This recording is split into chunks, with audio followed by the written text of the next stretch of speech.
नमस्कार, राज्यों की जंग में आपका स्वागत है। मैं हूं लखनऊ से सौरभ शुक्ला। उत्तर भारत में तापमान गिरता जा रहा है, वहीं यूपी की सियासत का पारा चढ़ रहा है। तो तापमान से निजात पाने के लिए हम चाय पी रहे हैं, लेकिन यूपी की सियासत की तमाम खबरें देखेंगे और जानेंगे यूपी के महाभारत में।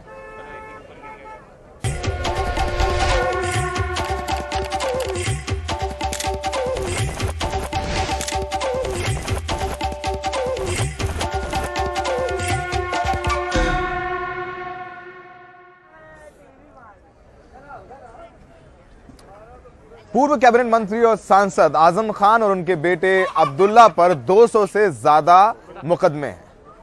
अब्दुल्ला बेल पर रिहा हैं, तो आजम खान अब भी जेल में हैं। गौरतलब है कि आजम खान रामपुर से उनके बेटे भी चुनाव लड़ सकते हैं, इसीलिए बीजेपी इंतजार कर रही है कि उनका जल्द से नामांकन हो। कानूनी अड़चनें पैदा करने वाले कांग्रेस के प्रत्याशी नावेद मियां और बीजेपी के प्रत्याशी की क्या रणनीति है इस परिवार के खिलाफ, देखते हैं हमारे सहयोगी रविशंजन शुक्ला की इस रिपोर्ट में। जाने वक्त 2 मिनट बाद खुली और मुझसे कहा, बेटे अगर मुझे कुछ ऐसा हो गया है कि मैं ठीक नहीं हो सकता,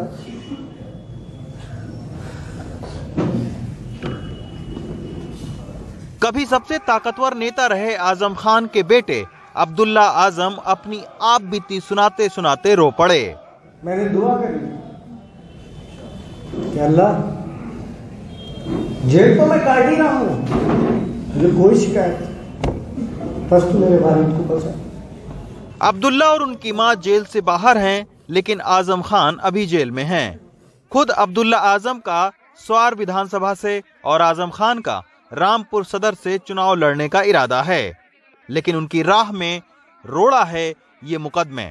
आजम खान पर 102 मुकदमे, पत्नी तंजीम पर 34 मुकदमे, बेटे अब्दुल्ला पर 44 मुकदमे और बड़े बेटे अदीब पर 31 मुकदमे हैं।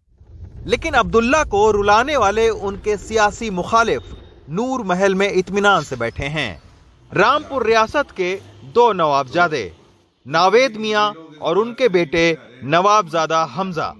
नावेद मियां आजम खान के खिलाफ रामपुर सदर से कांग्रेस के प्रत्याशी हैं और उनके बेटे हमजा अपना दल के टिकट से स्वार विधानसभा से अब्दुल्ला के खिलाफ चुनाव लड़ने की तैयारी में हैं। लेकिन नावेद मियां को आजम खान और उनके बेटे के नामांकन का बेसब्री से इंतजार क्यों है? हर चीज लीगली होनी चाहिए, मगर अगर उसमें कोई चीज इलीगल होगी तो हम तो चुनाव आयोग के संज्ञान में लाएंगे उस चीज को। तो क्या सर इलीगल है? अब पहले नॉमिनेशन तो फाइल करें, उसके बाद पता चलेगा। स्क्रूटनी में जब आएगा नॉमिनेशन तब हम बताएंगे। यानी आपने कुछ अपनी कानूनी तैयारी बना रखी है, शिकायतें बना रखी हैं आपने कि उनके खिलाफ में? बिल्कुल। नॉमिनेशन हम पहले चेक करेंगे उसमें क्या है, क्या क्या उसमें उन्होंने इंफॉर्मेशन दी है, जो क्या क्या, क्योंकि ये तो एक पब्लिक डॉक्यूमेंट है ना, नॉमिनेशन पेपर। तो आजम खान और नावेद मियां के बीच में सियासी लड़ाई के अलावा अभी कानूनी लड़ाई भी बहुत कुछ रामपुर की जनता देखेगी, इसका मतलब? देखिए, जैसे हर परिवार में एक लॉयर होना मस्ट है, अब तो हर परिवार में एक लॉयर और एक पॉलिटिशियन होना मस्ट है। अब हम आपको मिलवाते हैं आजम खान पर अकेले 80 से ज्यादा केस दर्ज करवाने वाले आकाश सक्सेना से। रामपुर सदर से बीजेपी टिकट पर लड़ रहे आकाश सक्सेना के हाथों में अब्दुल्ला आजम की जन्म पत्री हमेशा रहती है और उनके साथ वाई श्रेणी के सुरक्षा गार्ड भी।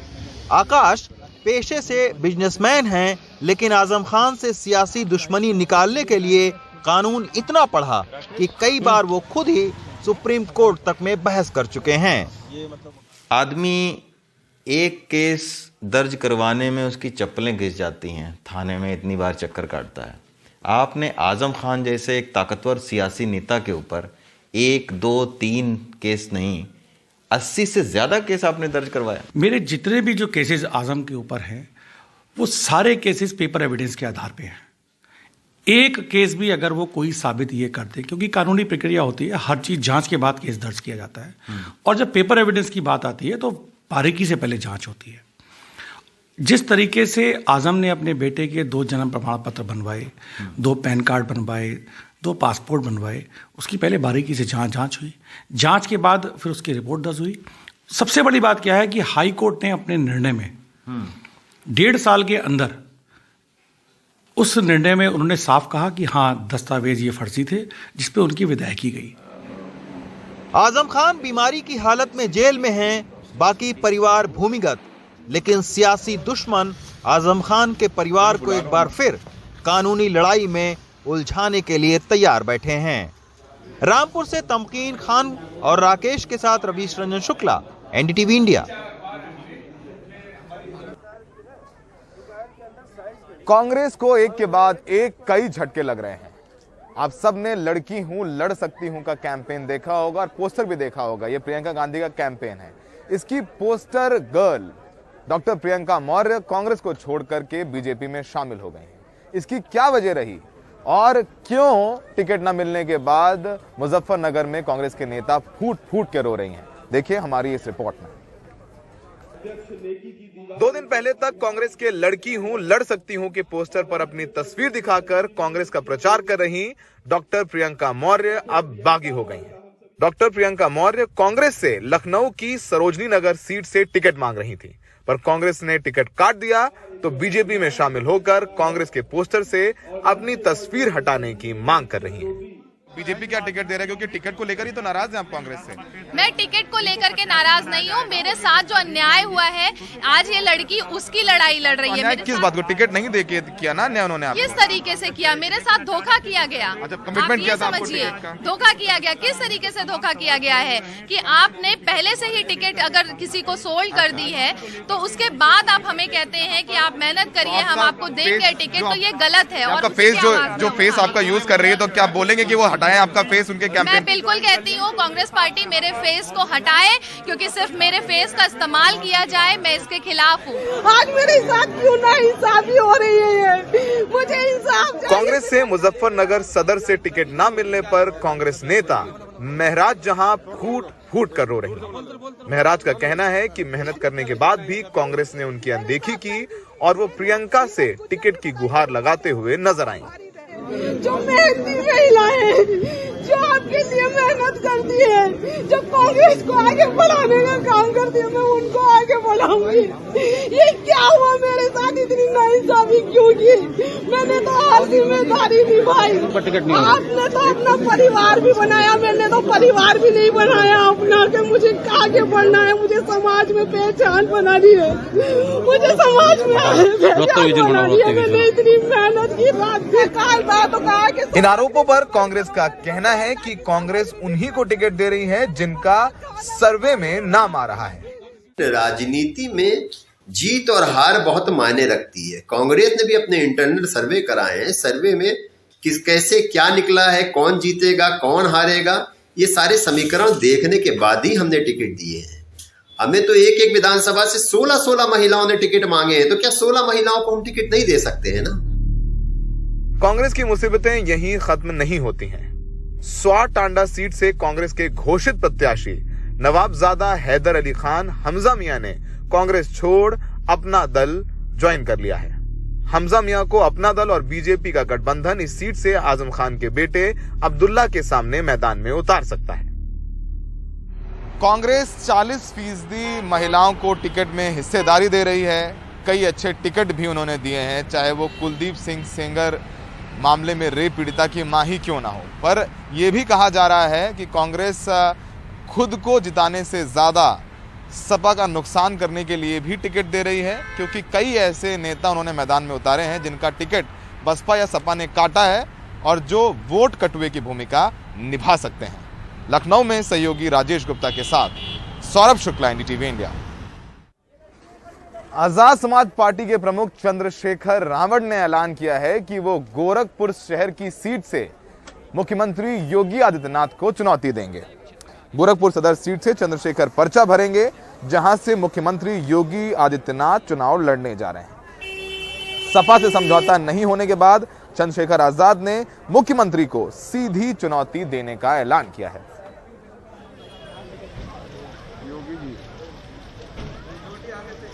कि हमारे प्रत्याशी जब मैदान में उतरेंगे तो वो अपनी मेहनत से एक अच्छा रिजल्ट जो है ना उत्तर प्रदेश में चुनाव में देंगे। और मैं ये भी समझता हूँ कि ये जो परिवार जिसको मैंने गले लगाया ये हमारा परिवार है, ये भी इस परिवार को भी दुख है, पीड़ा है, इनके साथ धोखा हुआ है और ये धोखा वहीं से हुआ जहां से मेरे साथ धोखा हुआ था। बताया गया और तय किया गया कि आपको आगे बढ़ने का अवसर देंगे और फिर उनको जो है अंतिम समय पे जो है उनको धोखा देके उनको निराश कर देना, ये धोखा ही है। और मैं पिछले 5 साल से भी लड़ रहा हूँ। अगर कोई उत्तर प्रदेश में इस सरकार के खिलाफ लड़ रहा था तो चंद्रशेखर आजाद था और आगे भी लड़ूंगा इस तानाशाही सरकार के खिलाफ। और मैंने जैसा आपको बताया कि अब मुख्यमंत्री जी को एहसास होगा कि लड़ाई सीधी है।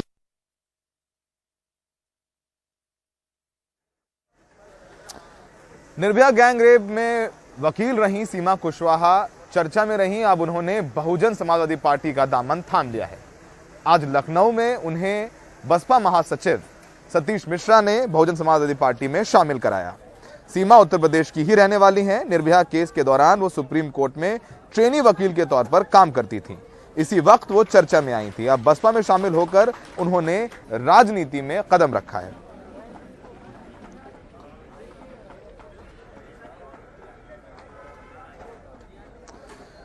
गोवा में बीजेपी ने जारी की अपने उम्मीदवारों की लिस्ट। देखिए ब्रेक के बाद। राज्यों की जंग में आपका स्वागत है। अब उत्तर प्रदेश से चलते हैं पंजाब की ओर। पंजाब में आम आदमी पार्टी के मुख्यमंत्री पद के उम्मीदवार भगवंत मान ने फैसला लिया है कि वो संगरूर जिले की धुरी सीट से चुनाव लड़ेंगे। इसके क्या है मायने और क्या रणनीति भगवंत मान की, बता रहे हैं हमारे सहयोगी शरद शर्मा। पंजाब में आम आदमी पार्टी के मुख्यमंत्री पद के उम्मीदवार भगवंत मान कहां से चुनाव लड़ेंगे यह तय हो गया है। भगवंत मान धुरी विधानसभा सीट से विधानसभा का चुनाव लड़ेंगे। धुरी विधानसभा सीट संगरूर के अंदर ही आती है। संगरूर जहां से भगवंत मान 2 बार से सांसद हैं। यहां पर भगवंत मान का मुकाबला कांग्रेस के मौजूदा विधायक दलवीर सिंह गोल्डी से होगा। सुखबीर बादल वो अपनी जलालाबाद सीट से चुनाव लड़ रहे हैं। मौजूदा मुख्यमंत्री चरणजीत सिंह चन्नी वो अपनी चमकौर साहिब सीट से ही चुनाव लड़ रहे हैं। नवजोत सिद्धू वो अमृतसर ईस्ट जो उनकी सीट है पहले जहां से वो लड़े थे वो वहीं से चुनाव लड़ रहे हैं। और भगवंत मान जो उनकी संगरूर लोकसभा सीट है, संगरूर से वो सांसद हैं, वहीं की एक सीट है धुरी, वहां से चुनाव लड़ रहे हैं। इससे पता यह चलता है कि इस बार सभी पॉलिटिकल पार्टियां कुछ अपने आप को सेफ रखकर चल रही हैं और चुनाव को इंटरेस्टिंग बनाने के नाम पर या फिर चुनाव में माहौल बनाने के नाम पर कोई भी इस तरह का मुकाबला या ऐसी कोई भिड़ंत नहीं करना चाह रही जिसको हम महामुकाबला कहते हैं। सभी पॉलिटिकल पार्टियों का जो इस बार लक्ष्य है वो केवल सीधे सीधे या थोड़ा गाड़ी बचाकर चुनाव जीतने पर लगा हुआ है। लुधियाना से अपने कैमरा सहयोगी अश्विनी मेहरा के साथ मैं शरद शर्मा, एनडीटीवी इंडिया।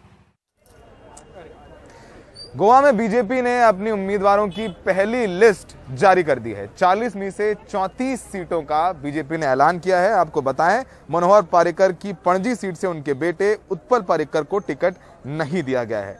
पणजी से बाबुश मोंटेसेरेट को बीजेपी ने टिकट दिया है। इस पर अब दूसरी राजनीतिक पार्टियां कह रही हैं कि यदि बीजेपी उनके साथ नहीं है तो हम उत्पल पर्रिकर को समर्थन दे देंगे।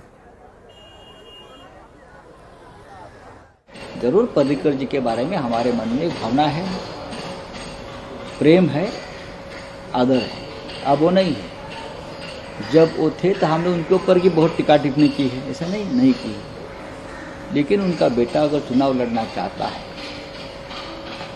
बतौर इंडिपेंडेंट कैंडिडेट तो जरूर हम उनको मदद करेंगे। राज्यों की जंग में आज के लिए इतना ही। चुनाव जुड़ी तमाम सटीक और सही खबरों के लिए देखते रहिए एनडीटीवी इंडिया।